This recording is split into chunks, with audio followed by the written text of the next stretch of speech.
একজন ক্লায়েন্ট যখন একটি সার্ভিস করাতে চায় ফাইবারের দ্বারা, তখন সে আসলে কিভাবে তার মানে প্রাপ্য ফ্রিল্যান্সারকে সে খুঁজে পায় বা তার সার্ভিসটা ঠিকমতো পাবে, সেরকম একজনকে খুঁজে পেতে গেলে কিভাবে সে জব সার্চ করে সেটা আগে আপনাদেরকে ভালো করে বুঝতে হবে। তো এর জন্য সে ৩টা মাধ্যমে সে ৪টা মাধ্যমে সে আপনার একজন ফ্রিল্যান্সারকে খুঁজে পেতে পারে। তার মধ্যে প্রথম হচ্ছে জাস্ট এখানে সে তার সার্ভিসটা এখানে লিখে সার্চ করতে পারে। তারপরে এখানে সে ক্যাটাগরির ভিতরে যে সে কিন্তু তার সার্ভিসটা খুঁজে পেতে পারে। এখানে দেখতে পাচ্ছেন লোগো ডিজাইন যে আছে, মানে মানে অপশনটা আছে, এখানে ক্লিক করতে পারে সে। এরপরে সে পোস্টে রিকোয়েস্ট, এখানে সে ক্লিক করতে পারে। ঠিক আছে, এই কয়টা মাধ্যমে সে কিন্তু একজন ফ্রিল্যান্সারকে খুঁজে পেতে পারে। তো এখানে সার্চ করতে গেলে সাধারণত কীভাবে সার্চ করে, আপনাদেরকে একটা আপনাকে অপশন দেখাই। এখানে লোগো ডিজাইনে যদি আমি ক্লিক করি, এখন আমি যেহেতু লোগো ডিজাইনার, সেহেতু লোগো ডিজাইনের উপরেই আপনাকে একটু বিস্তারিত ধারণা দেওয়ার চেষ্টা করব। তো এখানে লোগো ডিজাইনে সার্চ করার পরে সে ফিল্টারিং করবে আসলে সে কী ধরনের সার্ভিস চাচ্ছে এবং কোন ধরনের ফ্রিল্যান্সারগুলোকে সে চাচ্ছে, সেই ধরনের সার্ভিসটা আমি এখানে ফিল্টারিং করে দেখাবো। তো এখানে লোগো যে অপশনটা আছে, এটা কী ধরনের লোগো সে চাচ্ছে। ক্লায়েন্ট ধরে নেন মিনিমালিস্ট অথবা 3D, দুটোর যে কোনো একটা সে চাচ্ছে। তো এখানে দুটো অপশানেই সে ক্লিক করতে পারে, অথবা সে এখানে 4টেতেই ক্লিক করতে পারে এবং মোর অপশান আরও আছে। তো আমি এখানে মিনিমালিস্ট এবং 3D দিলাম, দেওয়ার পর এখানে অ্যাপ্লাই ক্লিক করলাম। একটা অপশানের ফিল্টারিং কিন্তু কমপ্লিট হয়ে গেল। এখানে 3D এবং মিনিমালিস্ট দুটো অপশানেরই যে সার্ভিসগুলো আছে সবগুলো কিন্তু এখানে শো করবে।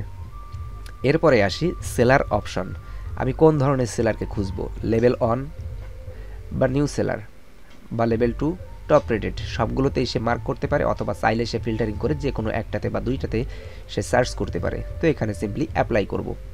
অ্যাপ্লাই করার পরে এখানে কিন্তু তার এই ফিল্টারিং এই দুটো ফিল্টারিং, 4টের যে ফিল্টারিং আছে, এই কয়টা ফিল্টারিং করার পরে এখানে যে সার্ভিসগুলো সেগুলো কিন্তু এখানে শো করছে। এরপরে বায়ার কিন্তু অবশ্যই বাজেট সেট করবে, সে কত বাজেটে ভিতরে সে সার্ভিসটা চাচ্ছে আর কি। সে সাধারণত $5 থেকে শুরু করে,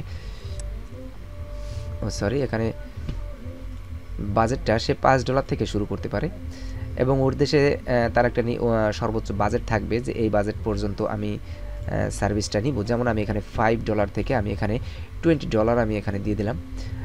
তো এখানে আমি অ্যাপ্লাইতে ক্লিক করব। $5 থেকে $20 ভিতরে যে সার্ভিসগুলো আছে সেগুলো এখানে ফিল্টারিং হলো।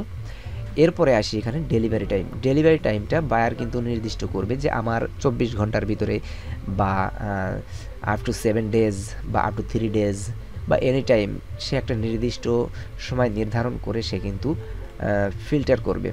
ঠিক আছে, তো এরপরে এই যে ফিল্টারিংগুলো করা হলো, এর অর্থ আপনাকে আপনার গিগ এসইওটা সুন্দর করে করতে হবে, তাহলে কিন্তু এইখানে আপনার সার্চ ফিল্টারিংয়ের এখানে আপনার গিগটা কিন্তু বা আপনার সার্ভিসটা এখানে কিন্তু শো করবে। ঠিক আছে, এটা হলো একটা মাধ্যম। তো এখানে আপনি যে ফিল্টারিংটা করলেন, মানে বায়ার যে ফিল্টারটা করলো, এই ফিল্টারের আন্ডারে আপনাকে আপনার গিগ সুন্দর করে তৈরি করতে হবে। ঠিক আছে, তো এর জন্য আপনাকে কি করতে হবে, আপনার যে গিগের এডিট অপশন আছে বা আপনার যে গিগটা তৈরি করবেন তখন সুন্দর করে আপনার গিগ টাইটেলটা আপনাকে দিতে হবে। গিগ টাইটেলের উপর ডিপেন্ড করে এখানে আপনাকে ক্যাটাগরিটা সিলেক্ট করতে হবে। ঠিক আছে, তারপরে আসুন গিগের যে মেটা ডাটা আছে, এটা কোন ধরনের সার্ভিস, তারপরে লোগো টাইপ, ফরম্যাট, এগুলো আপনাকে সুন্দর করে সেট করতে হবে। এরপরে এখানে সার্চ ট্যাগ, অবশ্যই এসইও করার ক্ষেত্রে এই ট্যাগগুলো কিন্তু খুবই গুরুত্বপূর্ণ। এই ট্যাগগুলো এবং আপনার যে গিগ টাইটেলটা আছে এটার সঙ্গে ম্যাচ করে আপনার কিন্তু সার্চ রেজাল্ট শো করবে। ঠিক আছে, এটা আরও একটি বিষয় গেল। এরপরে আসি ডিসক্রিপশনের যে অপশনটা আছে। ডিসক্রিপশন অপশনে এখানে অবশ্যই আপনাকে সুন্দর করে আপনার যে সার্ভিসটা আছে এখানে সুন্দর করে লিখতে হবে, কারণ যখন সার্চ রেজাল্টে আপনার গিগ শো করবে তখন টাইটেল, ট্যাগ এবং ডিসক্রিপশনের উপরে ডিপেন্ড করে আপনার কিন্তু গিগটা র্যাঙ্ক করবে বা সার্চ রেজাল্টে শো করবে। তাহলে আপনি বেশি বেশি সার্চ রেজাল্টে আসবে এবং বেশি বেশি অর্ডার পাওয়ার সুযোগ পাবেন। আরও একটি গুরুত্বপূর্ণ বিষয় হচ্ছে, আপনি যখন আপনার প্রোফাইলের ডিসক্রিপশনটা তৈরি করবেন তখন কিন্তু এই যে প্রোফাইলের ডিসক্রিপশনটা অবশ্যই সুন্দর করে আপনাকে লিখতে হবে। ঠিক আছে। এরপরে আসি প্রোফাইলের যে স্কিলগুলো আছে সেই স্কিলগুলো কিন্তু এখানে আপনাকে লোগো ডিজাইন, ব্যানার ডিজাইন বা ফটোশপ এডিটিং যে সমস্ত সার্ভিস আপনি দিয়ে থাকবেন সেই স্কিলগুলো এখানে কিন্তু অ্যাড করতে হবে। এই সমস্ত এসইওগুলো সুন্দর করে করলে আপনি আপনার গিগটাকে সার্চ র্যাঙ্কিংয়ে প্রথম দিকে আনতে পারবেন এবং আপনার যে সার্ভিসগুলো আপনি বেশি বেশি সেল করতে পারবেন। ঠিক আছে। তো এইগুলো এসইওটা ঠিক মতো করলে আপনি অপরচুনিটি নোটিফিকেশনটা ঠিক মতো পাবেন এবং বায়ার সার্চ করলে সার্চ র্যাঙ্কিংয়ে আপনার গিগটা বেশি বেশি শো করবে এবং আপনি বেশি বেশি অর্ডার সেল করতে পারবেন। ঠিক আছে।